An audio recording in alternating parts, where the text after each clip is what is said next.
दोस्तों, पेश खिदमत है इमरान खान साहिब के एक खिलाड़ी की कहानी। ये गालिबन दिसंबर 2009 की बात है। मैं चेरिंग क्रॉस लाहौर पर वाक़ अपने दफ्तर से बाहर निकला तो वहाँ इमरान खान खड़े चंद सहाफ़ियों को इंटरव्यू दे रहे थे। मैं भी चंद लम्हे इमरान खान के साथ खड़ा रहा। अगर चाहता तो चंद मिनट इंतज़ार करके इमरान खान को गले भी लगा सकता था और उनसे मुलाकात भी कर सकता था, क्योंकि कोई सिक्योरिटी उनके अर्द गिर्द न थी। जो चैनल उनका इंटरव्यू ले रहे थे वो भी कोई बड़े चैनल नहीं थे। अभी तक पीटीआई एक तांडा पार्टी थी, लेकिन हम भी अपनी ज़ात में एक अजीब इंसान वाक़े हुए हैं।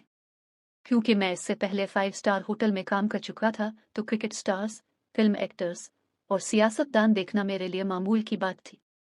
मैंने कभी कोशिश नहीं की कि उनके साथ तस्वीर खिंचवाए या उनसे खुसूसी सलाम करूं, और मैं आज भी ऐसा ही हूं।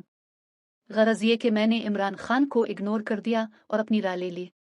ये मेरी इमरान खान साहिब से शायद पहली और आखिरी मुलाकात थी। 2011 का जलसा एवा पीटीआई मशहूर हो गई। 2013 के इलेक्शन के बाद 2014 का धरना आ गया। मेरी हिमायत इमरान खान के साथ थी, लेकिन मैंने बिल्कुल शिरकत नहीं की। 2018 के इलेक्शन आगे मैंने जितना आसानी से मुमकिन था इमरान खान साहिब के लिए वोट डलवाए। फिर खान की हुकूमत आ गई, थोड़ी महंगाई हुई तो लोग अक्सर मुझे ताने देते कि तुम्हारी वजह से हमने वोट दिया था, जिस पर मैं कभी खामोश हो जाता, कभी मुस्करा देता, क्योंकि जिन लोगों ने मेरे कहने पर वोट दिया था मैं उनको नाराज नहीं कर सकता था। फिर 2022 आ गया और खान साहिब की हुकूमत गिरा दी गई। खान साहिब ने जलसे शुरू कर दिए। मैं फिर किसी जलसे में न गया, लेकिन खान की तकरीर लाजमी सुनता था। ऐसे लगता जैसे खान के अंदर कोई और बोल रहा है। तब मैंने महसूस किया कि कोई खास ताकत है जो अब मुझे इमरान खान की तरफ ज्यादा खींचती है। घर आकर देखता तो मेरे माँ बाप भी इमरान खान की तकरीर सुन रहे होते।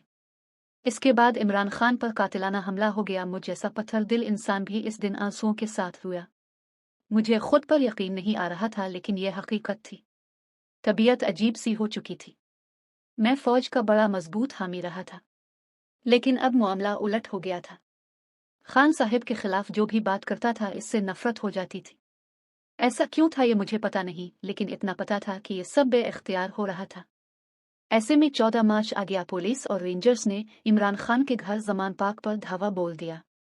टीवी पर खबरें चल रही थीं कि इमरान खान को पकड़ के ले जाएंगे। मैं घर बताए बगैर खुद जमान पार्क पहुंच गया। वहां ऐसा माहौल था कि जैसे जंग हो रही हो। मैंने भी वहां सड़कों पर रुकावटें खड़ी की, पुलिस का रास्ता रोका। आंसू गैस से सांस लेना भी मुहाल था। कुछ देर बाद ख्याल आया कि घर भी इत्तला कर देनी चाहिए। अपनी वालिदा को डरते हुए फ़ोन किया और बताया कि मैं ज़मान पाक आ चुका हूँ। मुझे डर था कि वालिदा नाराज़ होंगी, क्योंकि सारी ज़िंदगी उन्होंने हमें मोहल्ले के लड़कों के साथ क्रिकेट तक नहीं खेलने दी। लेकिन मेरे ओसान ख़ता इस वक्त हो गए जब मेरी वालिदा ने मेरी खैरियत मालूम करने की बजाय मुझे ये हुक्म दिया कि बेटा, इमरान खान को कुछ नहीं होना चाहिए। ये नाकाबिल यकीन था, क्योंकि मेरी वालिदा मुझसे बेपनाह मोहब्बत करती है।